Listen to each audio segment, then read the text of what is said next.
Welcome to the Personal Brain Trainer Podcast. I'm Dr. Erica Warren.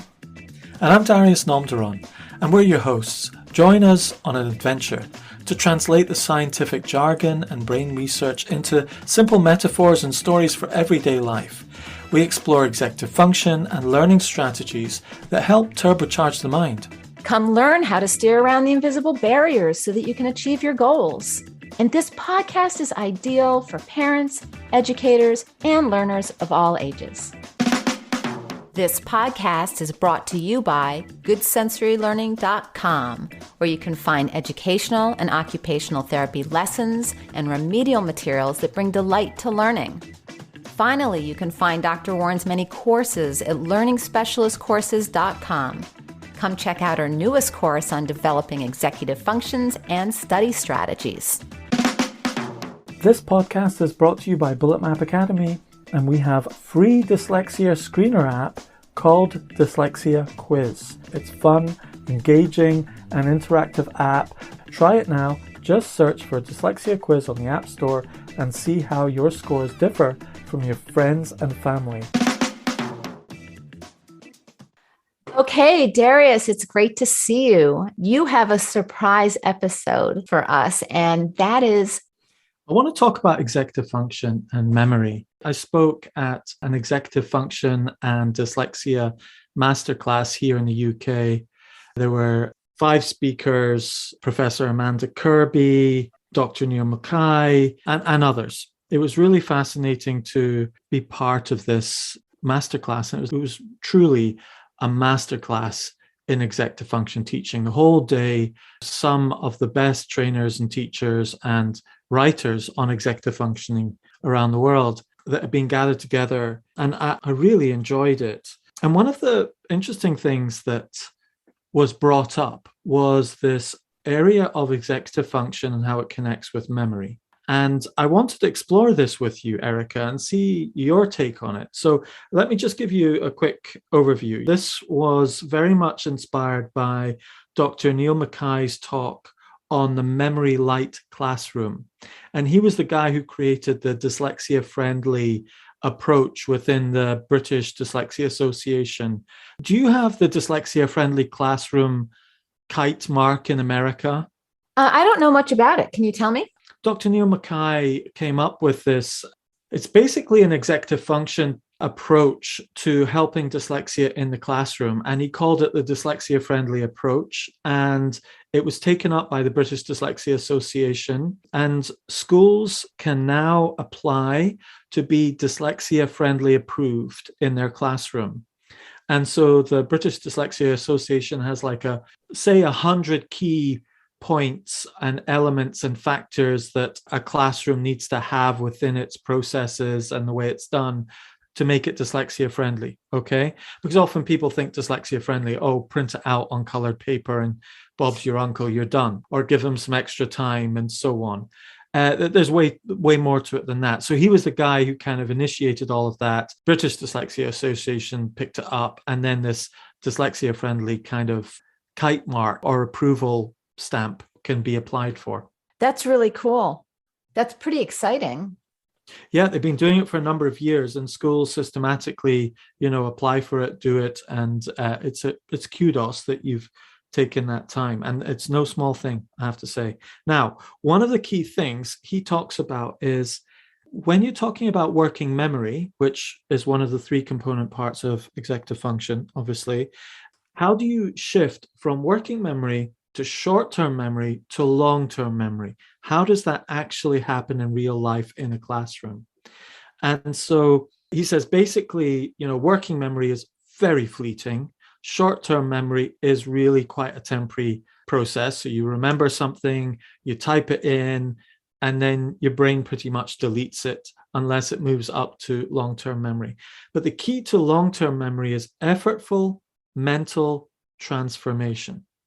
Effortful mental transformation is required to change something from something you've just received, and then you process it, and you have to transform it in some way, and then it becomes a long-term memory. And he reckons this ability to convert working memory into long-term memory is a core executive function skill. Like if you had a grid of 18 skills that you can learn around executive function, there are a lot of good skills.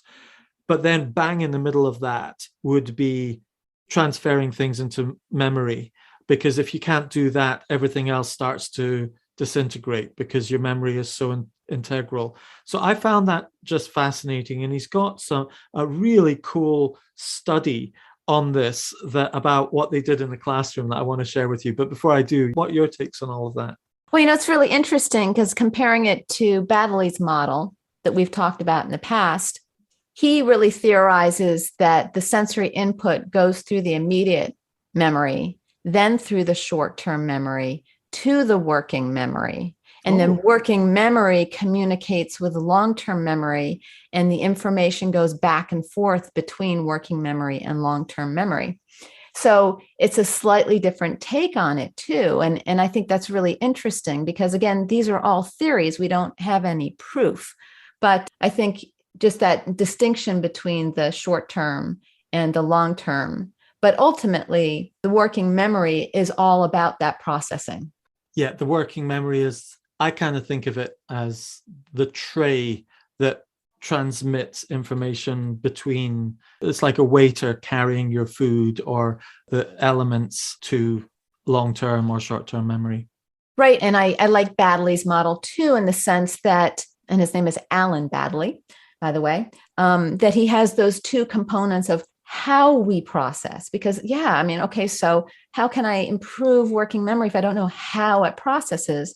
And he talks about how it's processed through the visual spatial sketchpad, which is visualization and being able to imagine moving through space, for example, which I call it spatialization, but it's not really a technical term. I just made it up. And then we also have on the other side, the phonological loop, or what I like to call the inner voice. And that's a separate way of being able to process. So we can either process through imagery or we can process through our inner voice. But it's very interesting. I've thought about this. Can you process without your inner voice and without visualization or spatializing or imagining things in space? I don't know if you can. So I think that's really kind of the working model behind working memory. Those are the two areas that are working. And what's your thought on that? Do you think it's possible to process another way? Well, it's interesting you brought that up because I think it was Oliver Sacks that compiled, how he writes these interesting books from psychological studies and makes them popular and approachable. He did a book where it was examining the experiences of people that had never learnt to speak. And so they didn't have words. They hadn't heard words. They hadn't learnt to speak. And it was cruel because it wasn't intentionally cruel, but they got to those children and people who had been locked in cupboards and separated from society and all sorts of horrible things where often people are locked away, but they're not, so they don't experience language. And so when they got freed, a lot of people helped them and so on, but then they also got studied.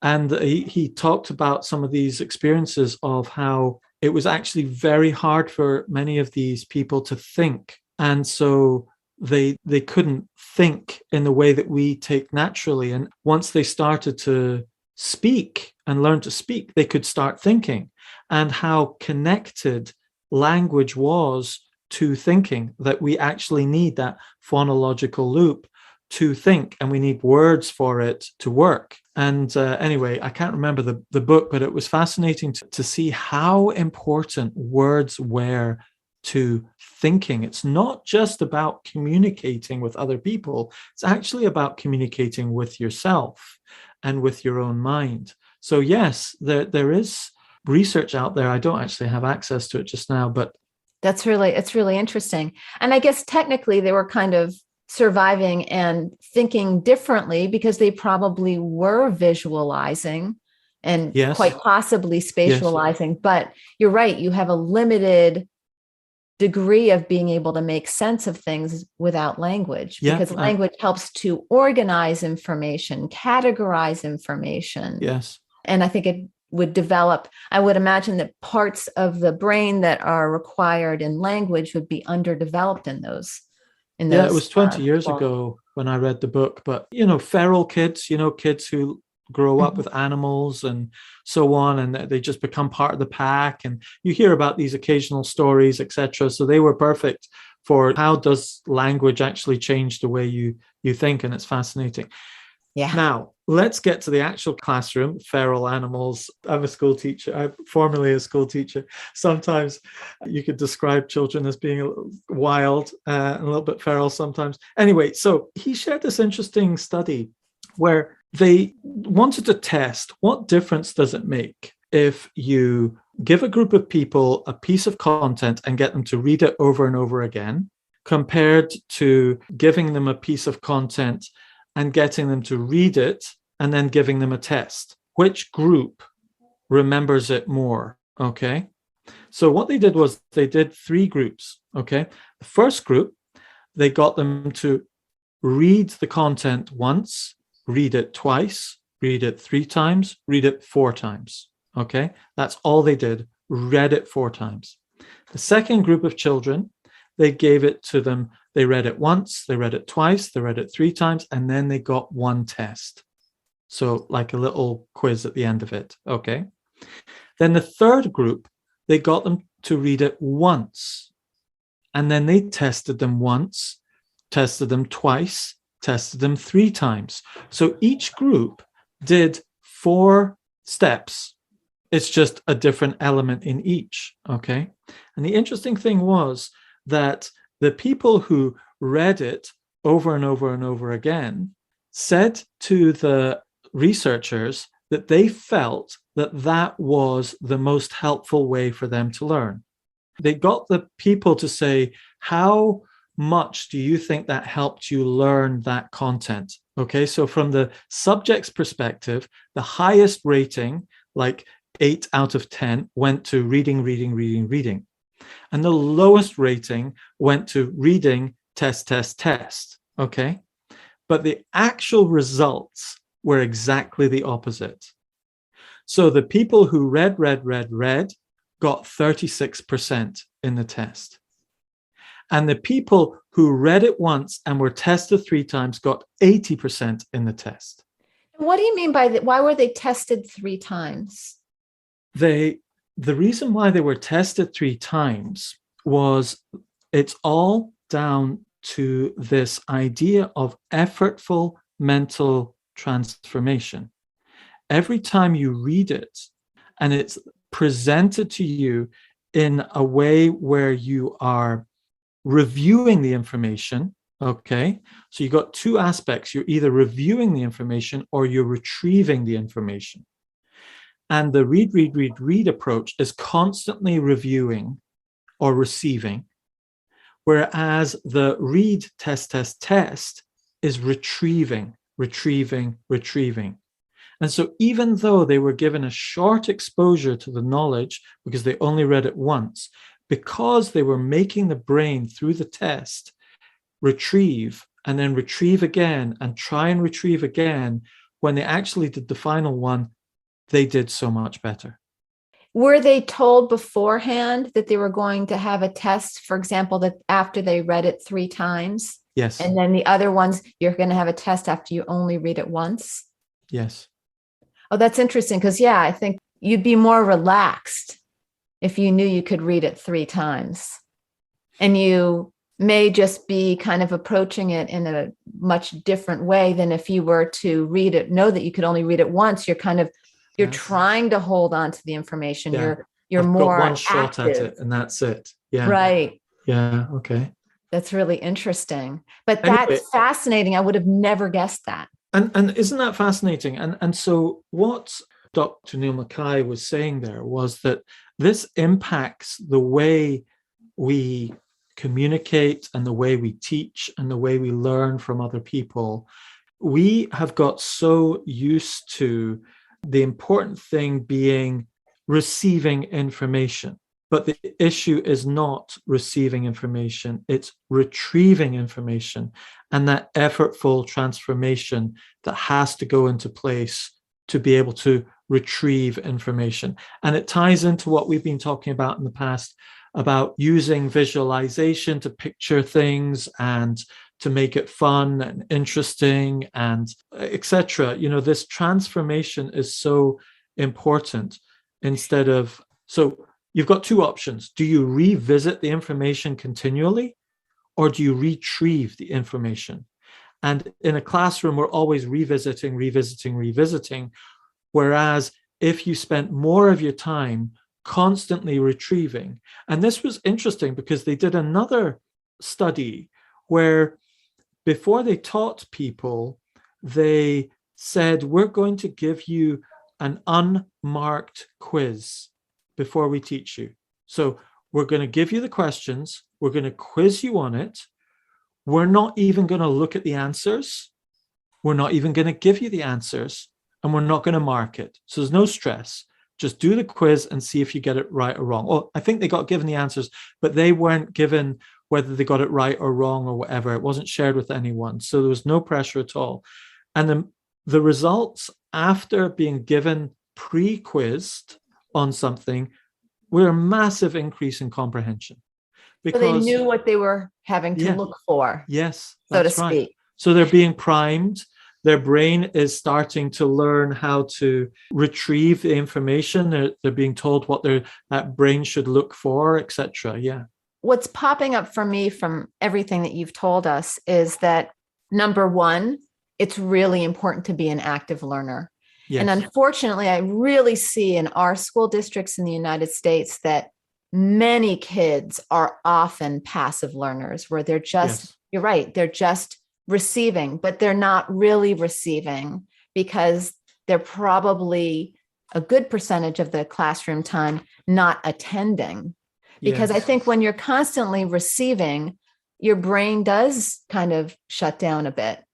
It's really important to be having some kind of active processing, or it kind of shuts down. You're not really using it because we're not really like a filter. And then the other piece that really popped out at me as being something that's extraordinarily important that I do with all of my students, but I don't see enough of it in the classroom, is the implementation of memory strategies.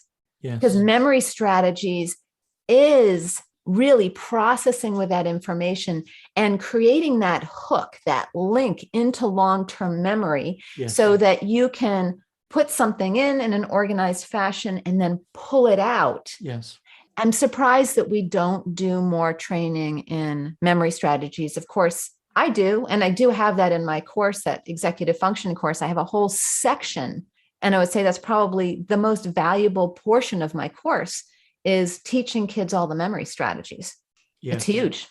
It is huge. And it ties back to that effortful mental transformation, because it takes effort to take a person's name or the name of a biological process and transform it into something funny and visual and engaging and so on. So this is the effortful mental transformation of that information that the child's going through. And it's so funny because people often say to me, like, wait a minute, when you're using memory strategies, then they're having to remember even more. Yes. That's really bizarre. I mean, how is it that this long story with all of these details is going to help a kid remember some fact? How is that possible? But there is something to that, because I think what you're doing is, well, you are creating a meaningful sequence, but many times you're also dipping into memory or dipping into past ideas or dipping into things and ideas that you know that are already established in long-term memory. So a lot of it is, I think a nice metaphor is a filing cabinet, that you have it, you're filing the information in the right place of your filing cabinet so that you can access it. But many times if you kind of just throw it in there, maybe you put it in the wrong filing cabinet and you can't access it later. But the more effortful and the more active and the more using of those memory strategies, which kind of organizes it, the easier it is to retrieve that information and know it. Let me take a sidestep that might not seem totally related to this, but is related. And that is something I experienced this week when I was teaching a parent to coach their child. I was saying, when we're learning, sometimes children get really fixated on making sure they learn everything that they're hearing in the right order. But actually, if, say, I'm taking notes from a video or a talk, I'm accepting that it's like doing a jigsaw puzzle. And what happens is I get some pieces from the jigsaw puzzle and I start placing them roughly where I think they should be. And maybe I know I've got all the pieces there in that video or that talk. I know they're all there, but I don't have to start doing the jigsaw puzzle in exactly the order from top to the left in the right order. I can leave bits out that I don't quite get yet and then come back to them and fill them in. And I think that's more like our memory, in that we create this construct which has a sort of a sketch of it. The sketch gets added information, refined, and it becomes this net of information that gets richer and richer and richer until it's a really strong picture of the jigsaw puzzle finished.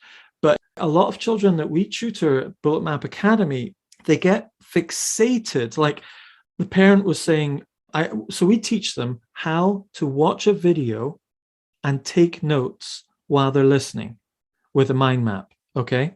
And it's really hard taking notes if you're wanting to transform it into a map, because you can't just write down exactly what the person's saying. That's receiving information. It's not actually transforming it. So if you can bring transformation of that information into the moment where you're just initially receiving it, you're doing so much more for your memory. But the problem with transforming that information as you're getting it as notes, creating a mind map out of it, or a web or bullet map or whatever you want to call it, is that you're not always sure you've got everything. And you've got to give yourself enough forgiveness, as it were, to forgive yourself for not getting 100% of everything that person said, but to treat it like a jigsaw puzzle. Oh, that's a corner piece. That's an edge piece. That's another corner piece. Oh, that's that big red bit in the middle, and so on. And you start creating this outline of the jigsaw puzzle, and then you keep adding pieces into it as you learn again and again and again, and how important doing that is. So this ties back in to the effortful mental transformation. If you're going to go down an effortful mental transformation route, you need to accept that you're not going to learn everything in a linear order. You're not going to get everything perfect the first time, that you are constructing this like a jigsaw puzzle, and you one pass through, you get the edges, another pass through, you get the corners, say, then you get the edges, and you're looking for all the red pieces in the left-hand corner, and then you're looking at this, and gradually it builds up. That's what I love about learning, that it's this increasing, high fidelity, growing net of knowledge and understanding. Yeah, absolutely. And it reminds me of a student that I was just working with yesterday who came and had to watch a short video and answer questions. And he turned on the video. I pulled out a sheet of paper. He sat there and watched it. I took notes. So sometimes what I like to do is I like to lead kids to doing certain things, or demonstrate it instead of saying, why don't you take notes? Yes. So he sat there and he listened to it. I took notes, and I did, very, very similar to a combination of a bullet list and a web. Then when it was time to answer the questions, he knew most of them, but he didn't know all of them. So I was like, hey, we can go back to my notes. Let's look at those. And helped us to answer the ones that he didn't know. And I said, do you think it's possible that in the future, when you watch these short little videos, that you could do these little notes or doodles to help you, because it does actually save time and it helps you to learn things better. But it's a strategy that you can use. And in those moments where I'm not there with my notes, you would have to go back and watch the whole video again. Yes. And you won't have to do that in the future. What do you think about that? And he was like, that's a good idea. But, it's interesting. If I'd said right in the beginning, why don't you take notes? He would have been doing it from a different type of energy. Whereas I kind of led him to that of, maybe that would be helpful the next time. Wow. You tricked him into liking doing notes. Yeah, let's hope so. Let's hope so. That's the goal, right? That's brilliant. Well done. Well done. That's genius. Thank you. And it's fascinating. I was at this conference hearing the speakers talking over and over again. They were saying how important modeling is, that they need to see executive function skills modeled by parents, by teachers, by classmates, and so forth. And that's exactly what you were doing there, modeling. Well, let's talk about some other ways to model executive functioning. One of the things that I like to do is to think out loud. Yes. If I think out loud, then it's giving them a chance to hear my inner voice. And so every time we can think out loud, we're kind of showing them how they can think internally. Yes. And then also talking about our visuals and saying like, the way I visualize the first chapter of the book is this way, and the character looks like this to me. What do you see? So that you're really starting to use that language of, well, did you use your inner voice? And asking kids those questions. Did you use your inner voice to answer this? Or did you use visualization? Or maybe you didn't use visualization and you kind of imagined moving in space with some of these concepts and organizing them spatially. But sometimes the kids are like, I never thought about doing that. Yes. And then you can say, well, let's give it a shot.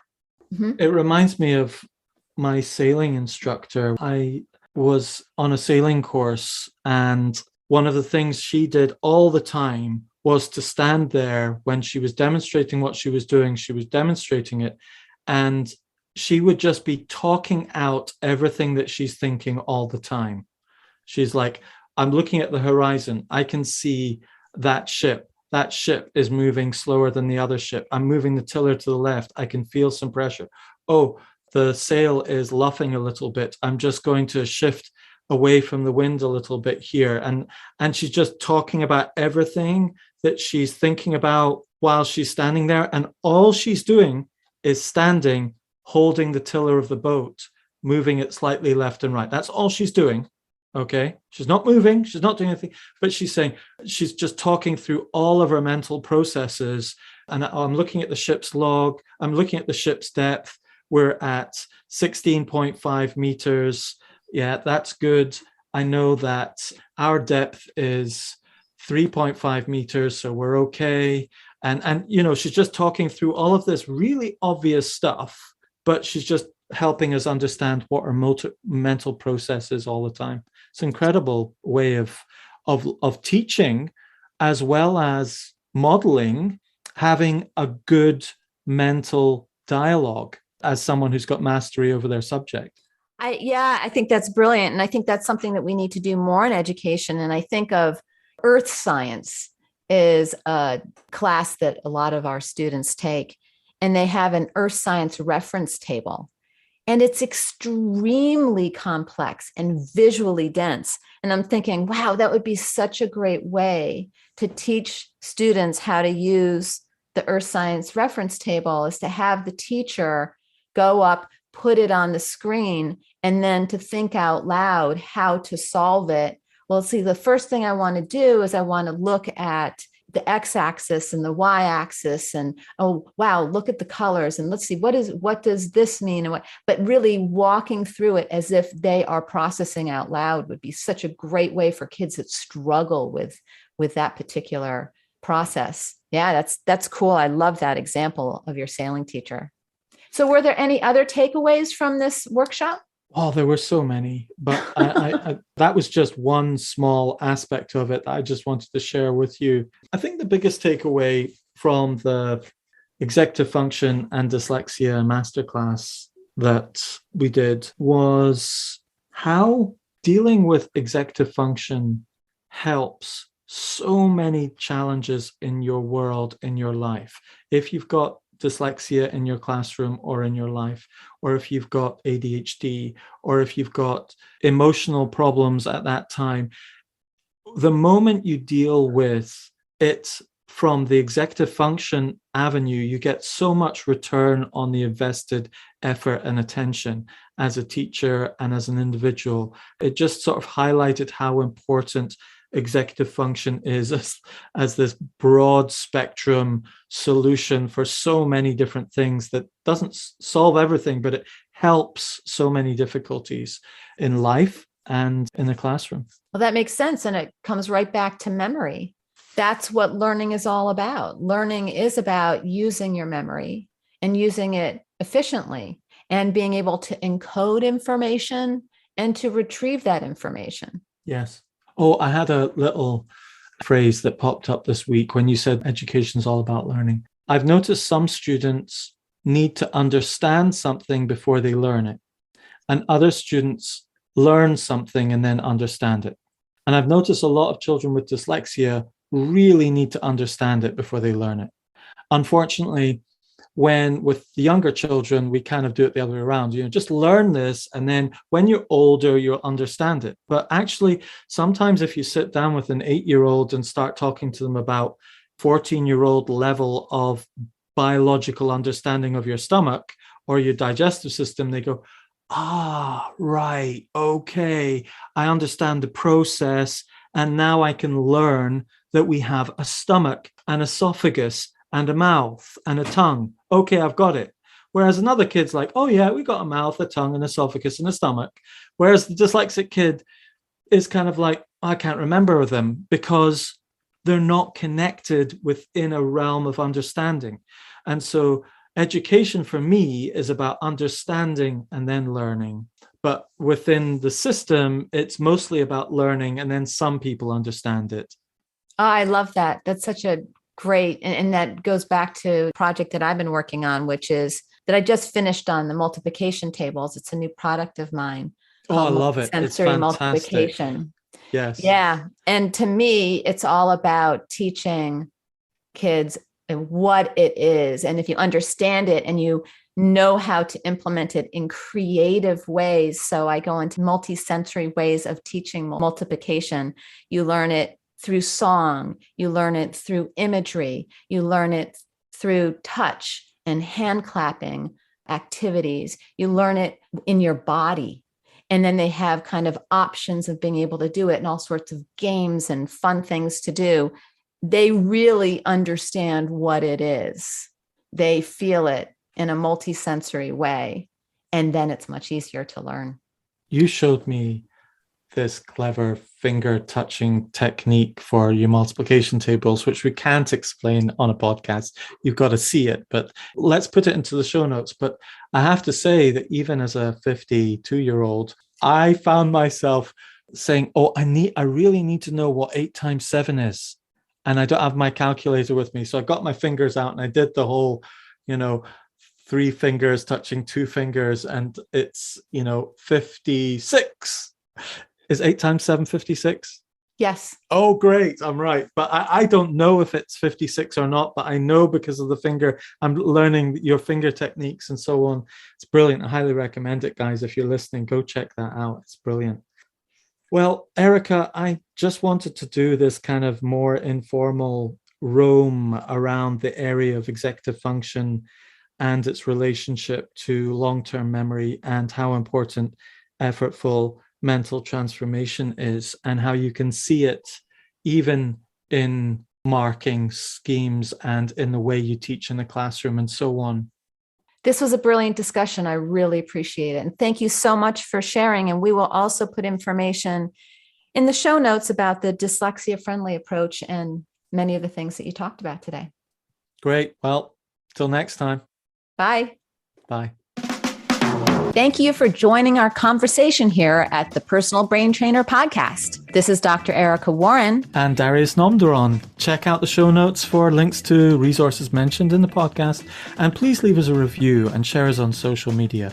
Until next time, bye. Bye.